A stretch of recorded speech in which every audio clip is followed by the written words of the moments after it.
as the United States government and leaders of several top universities in the USA are at seemingly loggerheads over the topic of international students.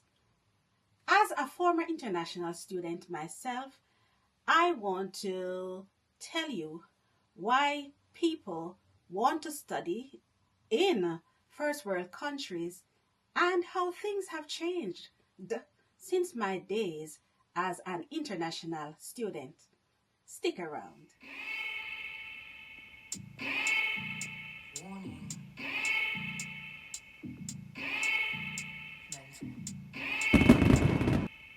Headstrong, sturdy, grounded down to earth, earthy, spicy, jerky, ruthless flows. 3, 2, 1. Welcome back.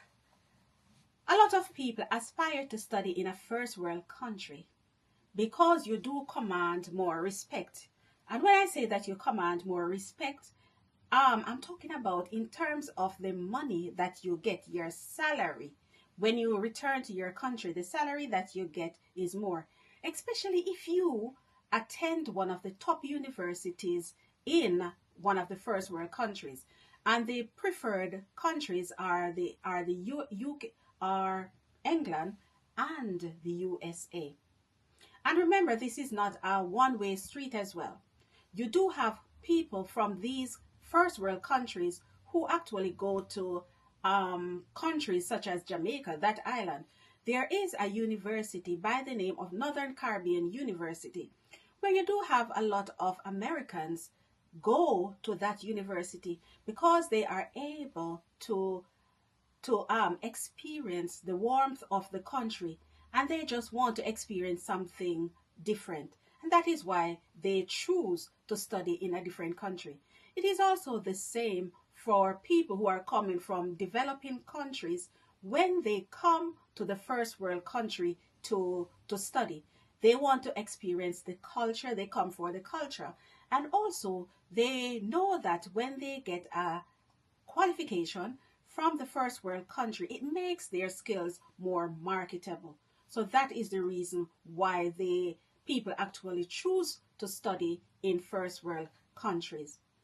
Now, the differences, as a former international student, I can tell you some of the differences that I have noticed from the time when I was an international student.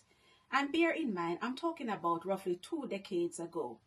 So the first change that I have noticed, and I have to say that, yes, my accent is from Jamaica.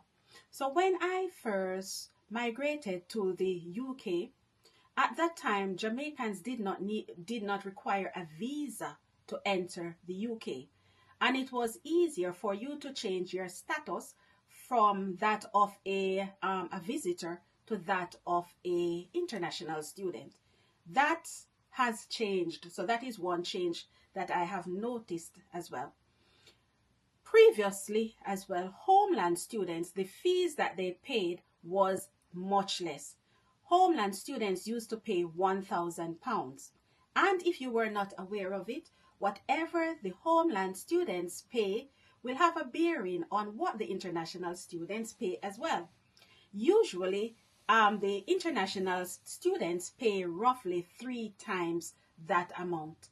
So for an undergraduate qualification, when homeland students were paying £1,000, then the international students were paying £3,000. Then it changed to homeland students paying £3,000, international students paying £9,000.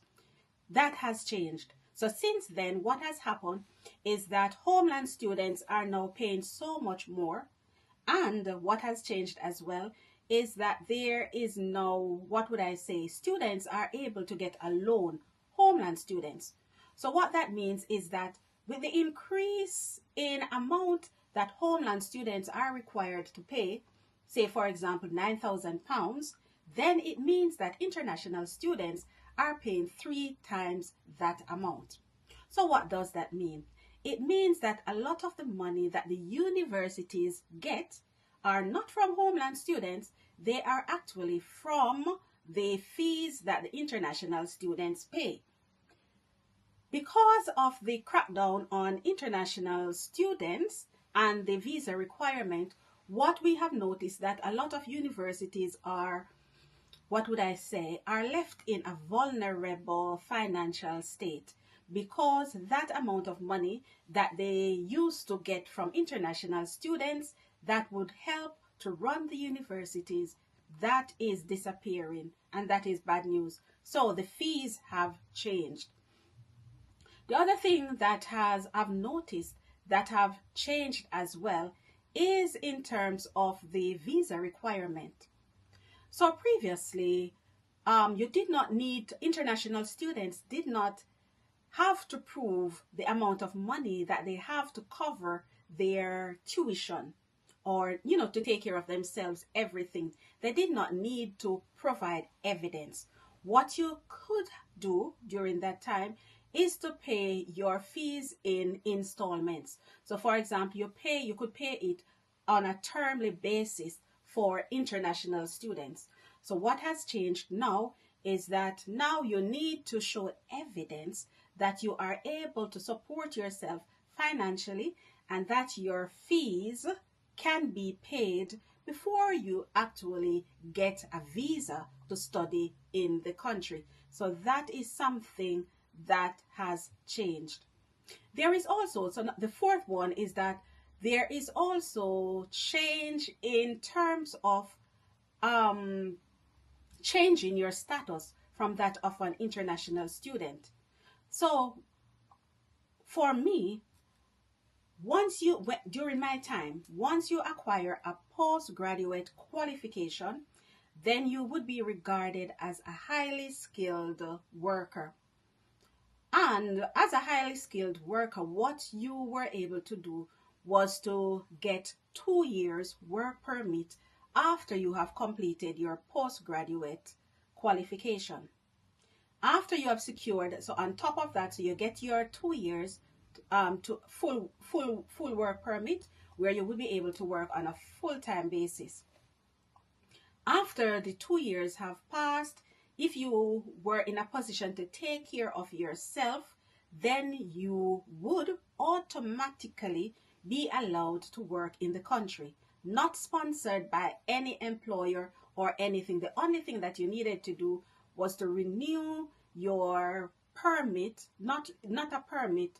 I'm not sure if it's renew your visa with the Home Office. That's all that was needed. Now, there is, what would I say, a time limit on how things operate. In that, yes, as a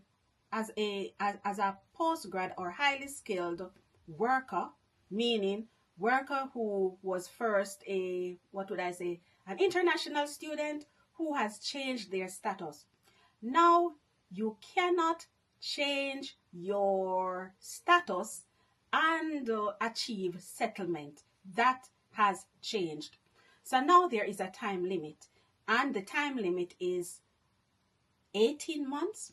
So after you have worked 18 months as a on a full-time basis, after acquiring your international qualification, postgrad qualification, then you'll have to go home, and then if needs be, then you would reapply for a work permit through an agency, etc. So that is one way how things have changed. Another things, number 5, was when I came to the UK, you were able to come with your dependents and they would remain. Now there is a stipulation that if you are coming to study on an undergraduate program, then you are not allowed to take your dependents.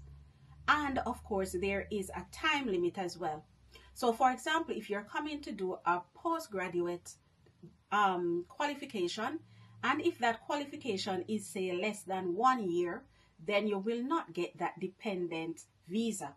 In that you can come to complete your qualification, but your dependents, you are no longer able to take your dependents along with you as well. There is also changes in terms of, what would I say, the renewal of your visa. So as an international student, for me, in the early years, visas were renewed on an annual basis. Now I think they are renewed on every 2.5 years. So things have changed a little bit in terms of that. But I would say so. So yeah, I've given, I think, 5 or 6 changes that I have noticed. But all in all, it's harder to become an international student, or for you to migrate as an international student and to get a place in a university as well. It is much, much more difficult. However, in the UK, you are allowed to work, I think, 20 hours as an international student. That is something that has not changed. Oh, there's another major change that has come into play as well. So as an international student, when you're renewing your visa, there is, of course, you should know that there is a fee involved. Sorry, when you're renewing your visa. So on top of the normal visa fee that you pay for, you have to pay a separate fee for, I think it is health care. So some people would think that, okay, international students are taking advantage of the NHS or the free healthcare in the UK. No, that is not so. Every international student has to pay for that. I think it was 500 and something pounds each time that you renew your visa that you have to pay. So I don't know if that has gone up. I don't know if things have changed. But just to let you know that when it comes on to international students, it is like a win-win situation. So I'm going to summarize it, and I'm going to add to it as well. In that, when it comes on to international students, they are not really taking anything from the country, because international students, they do pay a higher fees at the university. The university are dependent on those fees as well, and that is why they are suffering now, or a lot of them are in doubt going into September because of the crackdown on international students. Also, international students, they do pay taxes as well, so they do help with the running of with the money that is needed to run the country as well. A lot of international students, because they are only able to work part-time as well, you will find that they do the jobs that a lot of people are not keen on. So a lot of international students will work in, what would I say, in the care homes. You will find them working in factories and in retail as well. So they do help in easing the vacancies that are available, the vacancies that are harder to fill as well. So it is a win-win situation in that the international students, they do get the qualification that they need, and the country, like the first world country, have given the reasons on how they actually benefit as well. Hopefully in the USA, I hope that the matter will be resolved, because from what I've heard, there is almost like a tug of war going on, in that yes, the government has reduced the amount of money or contribution towards certain universities, and what they want is for universities to stop accepting international students. And the university that is at the center of it is one of the top universities in the USA, that is Harvard University. It has even gotten to the point where it has reached before the judge. It is a case that was brought up before the judge, and I think so far what the president wants, his wishes have been blocked. So let us see if that is the end of it. So that is what I want to say, guys. Watch this space. If there are any further development, if there's any further development on this matter, then of course I will bring it to your attention as well. Until I upload another video, Destiny family, I say peace.